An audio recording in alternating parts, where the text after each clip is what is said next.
This is Wisconsin running back Braelon Allen. Not only one of the youngest draft picks in this class, but one of the youngest draft picks you'll ever find. And he was instantly productive at Wisconsin. He actually stepped in as a 17-year-old, and was rushing for 1,000 yards plus. And he signed up to be this classic Wisconsin downhill rusher. And that was the case for his first 2 seasons. Then Wisconsin gets a new offense, and they go from under center, run right at you, to I think he had 99% of his runs last year came from shotgun. And it was a lot more zone, a lot more east-west. And I'm not sure if that kind of fit his play style. Obviously, he is a behemoth out there, but we saw him in 2 totally different schemes. A lot of RPOs runs and a lot of shotgun stuff from Braelon Allen.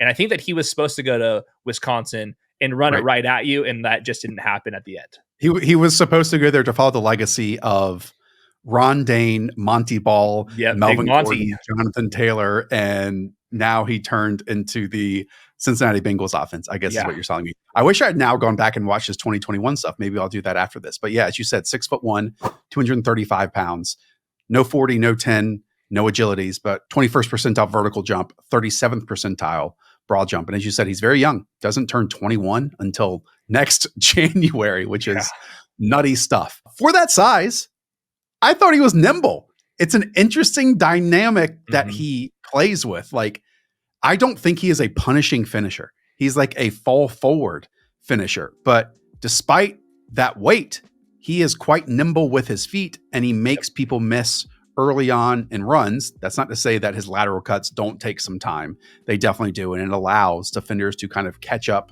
to him on the ground. There were multiple occasions where he was one-on-one with a filling corner or a nickel or a filling safety or a smaller linebacker.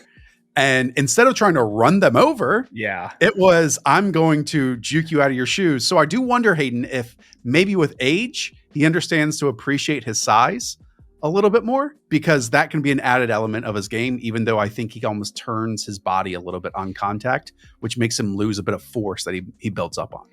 We have the same exact tape notes here. I wrote that he plays lighter on his feet than most in this 97th percentile weight class, but he also does not run with physicality. And I don't know what to do with these type of guys. Like, we've seen Le'Veon Bell, for example, start really big, then lose some weight, and then he turns into an actual shifty player. He actually plays like Najee Harris, who also is massive and wants to just win with wiggle instead of finishing off drives.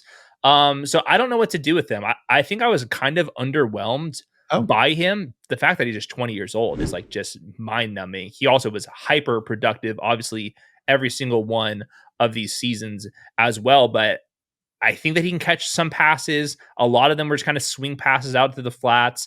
Finished with a career high 28 receptions as a junior, which is a ton. Average over 100 yards per game. That's totally fine. 78th percentile once you adjust for the age and the team he was on. But yeah, I'm kind of caught in between because I don't know exactly what his plan is out there on a lot of these type of runs here. I think that I like him more in the style offense that he initially signed up for. I don't think that he should be running in shotgun on 99% of his carries. I don't think he should have had 121 carries attached to an RPO where he's basically starting off exactly at 0 miles per hour on his runs and having to make a decision, because I think that's like an environment where you're like daring the running back to sit there and dance and stuff. And I just sometimes wish that you are 235 pounds. There's clearly some athletic traits behind him, even though he didn't test like that, where I just want to see him run over people, and just didn't see that as often as I'd like. You know, I have seen people embrace that styling more at this weight. Like Deontay Foreman, for example, at Texas, I think was a bit lighter on his feet. And then maybe with injuries, he's now embraced being like a true power back, going to run it over your face. But again, despite being, I think, a little slow at times, when he was working through that trash, there were bodies all around him.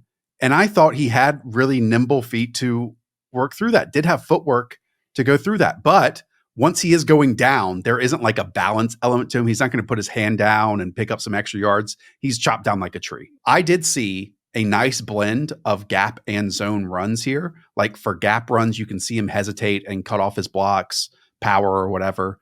And then switching lanes when it was necessary to. On zone, he'll put his foot in the dirt and then work up the field on top of that. So like I did believe he had a good understanding of when to bounce to the sideline and when to cut it back inside to pick up what is there when the play was basically quote unquote dead. Mm-hmm. But I'm with you. 235, you are thinking and imagining you're just going to see guys bounce off of them, especially with constant helmet on. Not necessarily the case, but this is maybe the development, the career arc that he is on too. Or it's like Jeremy Hill, who was similar to this weight and never almost embraced that element too.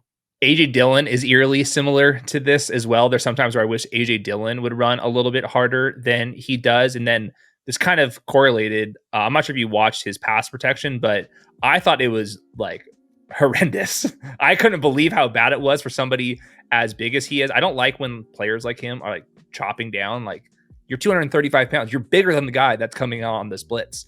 So I didn't really love that. But all this to be said, when you're this young and you were at Wisconsin as a 17-year-old, there's something to this. So I don't want to put this like ceiling cap on him just because I haven't seen this yet.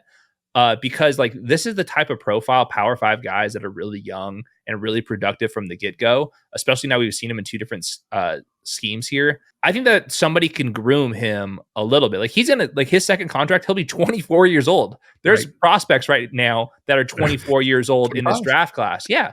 So very interesting profile here. I'm with you. There are some times where he's picking up his feet and putting them down for a back that should not be 235 pounds. So that there is some impressiveness to his game as well. And in the change in offense, that did allow him to get 31 targets this season. I actually thought he had really comfortable hands in the flats, but rarely did you see him make anyone miss in the receiving game. I felt like all the way out there in space. He had a really nice angle route I wrote down versus Illinois. Some more numbers when you dig below the surface. 69th percentile in missed tackles forced per attempt, kind of what we're talking about. 69th percentile according to PFF in missed tackles forced as receiver. That's just 14th best in this class. 75th percentile in yards after contact per attempt. These are kind of just like average numbers when you think of, hey, we're trying to draft the best. And maybe the worst of all is he had 4 fumbles this season. Once every 72 touches, he is averaging 1 fumble. That's not good. That's better than Marshawn Lloyd. Well, we'll get to Marshawn Lloyd's video later on. So it's a work in progress. I think he's a role player early on, and maybe in his second, third season is when you kind of unleash him a little bit, and hopefully he grows into that element. Yeah, he put my brain in a blender in a little bit. If you can't tell. He did. I stuck with the round 4 grade on him. I wanted to get him into that round 3. He's my running back 9. I feel way more confident when I'm giving out grades and rankings for my wide receivers, independent of landing spots. With the running backs, the second we get the team fit and stuff, it's way easier to project how much they're going to matter for fantasy. It's very cool to see him, how big he is. Yeah. And he was like lifting, unreal weight back as like a 17-year-old. So I'm not ruling him out, but for now, I'm going to have some other guys ranked ahead of him. I kind of wonder if he could also be in like the James Conner career path. Like, I have less physical James Conner. But James Conner became like very physical. He was less physical and became way more physical. I know. James Conner also, I believe this last year. Was super young. I think this last year he led the NFL in yards after contact. Yep. If Braelon Allen does that, I'll tip my hat to him. How about the Cardinals draft him? Learn under James Conner? Yeah, and that's how we do this. I wouldn't hate it. Okay. That does it. Go and check out the rest of the prospect videos that we have. Again, if you made it to this point in the video, you should click the link, click the channel, and check out another one. We'll see you there.